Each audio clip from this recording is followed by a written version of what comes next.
April 2026 খ্রিস্টাব্দের 2026 শিক্ষাবর্ষের বার্ষিক মিলাদ মাহফিল ও 2026 এসএসসি পরীক্ষার্থীদের বিদায় অনুষ্ঠানের মান্যবর শ্রদ্ধেয় সভাপতি জনাব মুজিবুর রহমান, সভাপতি বাংলাদেশ জাতীয়তাবাদী দল 40 নং শাখা, মঞ্চ উপবিষ্ট বাংলাদেশ জাতীয়তাবাদী দল 40 নং শাখার সংগ্রামী সাধারণ সম্পাদক জনাব সাইফুল ইসলাম সোহাগ মহোদয়, মঞ্চ উপবিষ্ট জাতীয়তাবাদী দল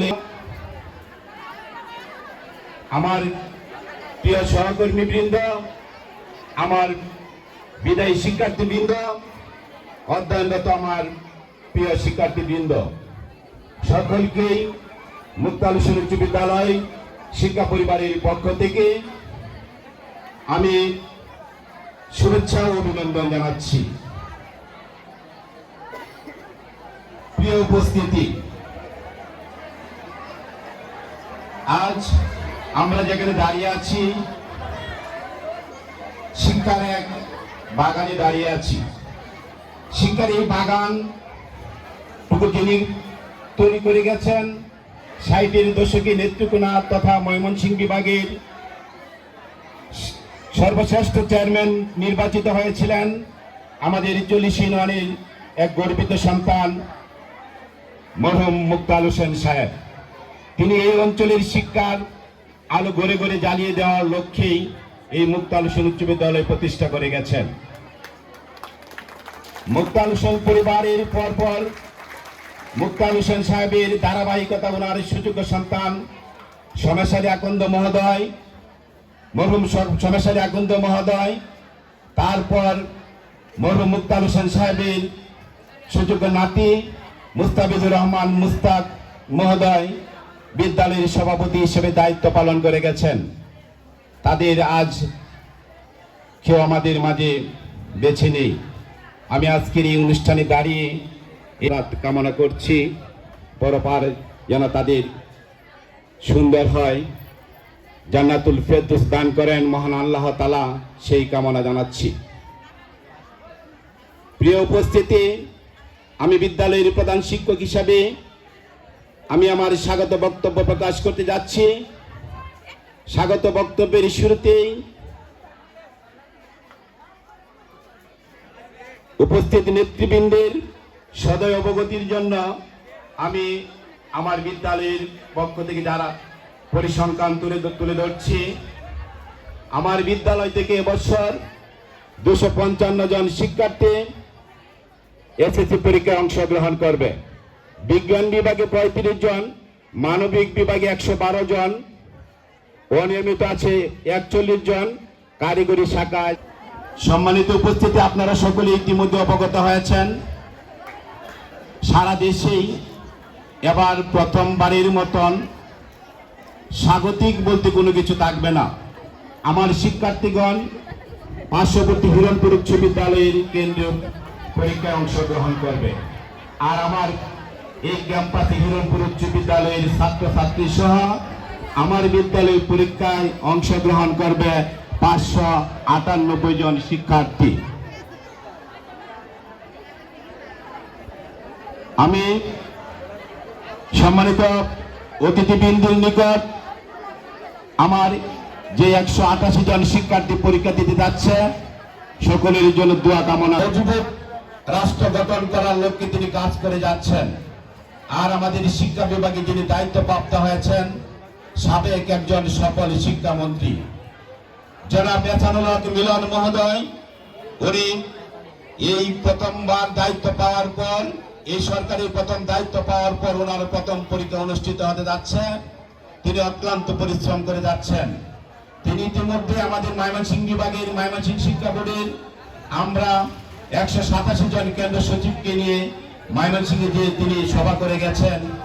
আমি ওনার কাছ থেকে ওনার কথা শুনে আমি অভিভূত হয়েছি। প্রায় সুদীর্ঘ 2 থেকে 2.5 ঘন্টা সময় 1 মিনিটে তিনি বসেননি। আমরা যেভাবে শ্রেণীকক্ষে পাঠদান করে সেইভাবে তিনি আমাদেরকে পাঠদান করেছেন, মত বিনিময় করেছেন, আমাদের মতামত নিয়েছেন কিভাবে আমরা এবারে এসএসসি পরীক্ষায় সফলতার সহিত নকল মুক্ত, বিশৃঙ্খলতা মুক্ত সুন্দর পরিবেশে একটি পরীক্ষা উপহার দিতে পারি। সুন্দর একটি পরীক্ষা উপহার দেওয়ার জন্য শুধু সরকারি একার পক্ষে সম্ভব নয়। এর জন্য আমরা এই শিক্ষাকে বাস্তবে সফল কাম্য করতে হলে আমাদেরকে ছাত্র, শিক্ষক, অভিভাবক সকলের সমন্বয়ে দায়িত্ব পালন করতে হবে।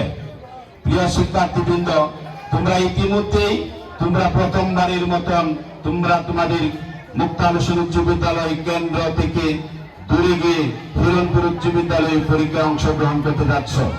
এতে ভয় ভীতির কোনো কারণ নেই। আমরা যেমন মানুষ, আমরা যেমন তোমাদের শিক্ষক, যারা তোমাদের পরীক্ষার হলে দায়িত্ব পালন করবেন তারাও মানুষ, তারাও শিক্ষক। কিন্তু তুমি তোমার নৈতিকতা দিয়ে কাজটুকু করার জন্য আমি বিনীতভাবে আহ্বান জানাচ্ছি। কোন রকম বসামানরা চলবে না। হঠাৎ করে যদি কোন রকম ভুল হয় তাহলে শালীনতার সহিত, নৈতিকতার সহিত পক্ষে যিনি দায়িত্ব পালন করবেন স্যারের সহযোগিতা নেওয়ার জন্য আমি বিনীতভাবে আহ্বান জানাচ্ছি। এমসিকিউ পরীক্ষা শেষ ঘন্টা বাজার পর শিক্ষকগণ সৃজনশীল প্রশ্ন বিতরণ করবেন। এই ক্ষেত্রে আমরা অতীতের অভিজ্ঞতা থেকে আমরা অনেক সময় বিভ্রান্তিত হয়েছি। আমি আমার শিক্ষার্থীদের এই কথাটুকু মনোযোগ সহকারে শোনার জন্য আহ্বান জানাচ্ছি। তোমার এমসিকিউ পরীক্ষা 30 মিনিট চলবে।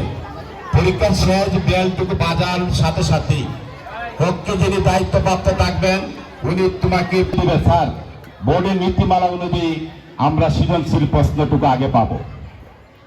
এরপরে যদি কোনো হলে যদি কোনো রকম ব্যত্যয় ঘটে পরীক্ষা শেষে আমাকে এই বিষয়টুকু অবগত করার জন্য আমি বিনীতভাবে আহ্বান জানাচ্ছি।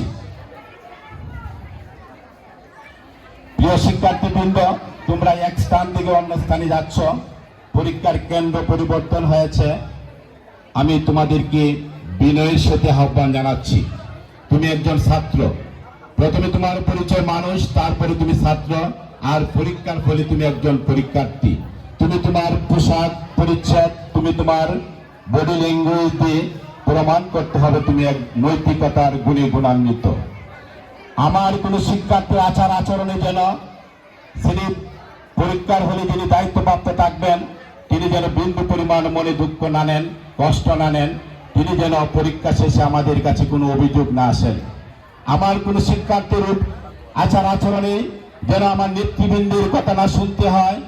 বাবা এবং মা, তোমাদেরকে আমি বিনয়ের সহিত আহ্বান জানাচ্ছি।